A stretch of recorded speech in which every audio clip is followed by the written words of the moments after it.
இந்த நாளிலும் நம்ம புனித வெள்ளியாகிய இந்த நாளை இயேசு கிறிஸ்து நமக்காக மரித்த நாளை நாம நினைவு கூர்ந்து கொண்டிருக்கிறோம். இந்த நாள்ல நம்ம ஒரு வசனம் வாசிக்கலாம். ரோமர் 5ஆம் அதிகாரம் 8ஆம் வசனம். நாம் பாவிகளாய் இருக்கையில் கிறிஸ்து நமக்காக மரித்ததினாலே தேவன் நம்மேல் வைத்த தமது அன்பை விளங்க பண்ணினார்.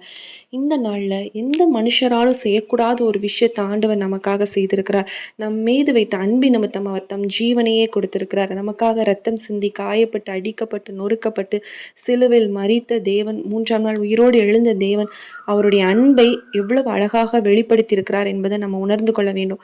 யாராலையுமே செய்ய முடியாது. நம்மளுக்கு பிடித்த நபர்களுக்காக நம்மளுடைய ஜீவனை கொடுக்க முடியும் யாராவது சொல்லுவாங்களான்னு கேட்டால் முடியாது. ஆனால் நம்ம இயேசு சுவாமி நமக்காக இந்த ஒரு காரியத்தை செய்து வைத்திருக்கிறார். என்னால் முடியும், நான் அவன் மேலே அவ்வளோ அன்பாக இருக்கிறேன் அப்படிங்கிறத ஆண்டவர் இன்று அழகாக தெரியப்படுத்தியிருக்கிறார்.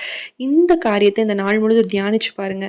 கர்த்தர் நம் மீது எவ்வளவு அன்பு வைத்திருக்கிறார். நம்ம அப்போ மற்றவங்க மீது எவ்வளோ அன்பாக இருக்கணும். கோபம், எரிச்சல்கள் எல்லாவற்றையும் தூக்கி போட்டு அன்பு அப்படிங்கிற ஒரு லெசன் ஆண்டவர் நமக்கு கற்றுக் கொடுத்திருக்கிறார். இந்த காரியத்தை நம்ம இந்த நாள் முழுதும் அறிக்கை பண்ணுவோம். இந்த மாதம் முழுதும் வருடம் முழுதும் அறிக்கை பண்ணுவோம். கர்த்தர் நிச்சயமாய் நம்மளுடைய வாழ்க்கையிலும் அன்பு ஒரு அடையாளமாக நம்மளுடைய வாழ்க்கை மாற கர்த்தர் உதவி செய்வார். ஆமேன்.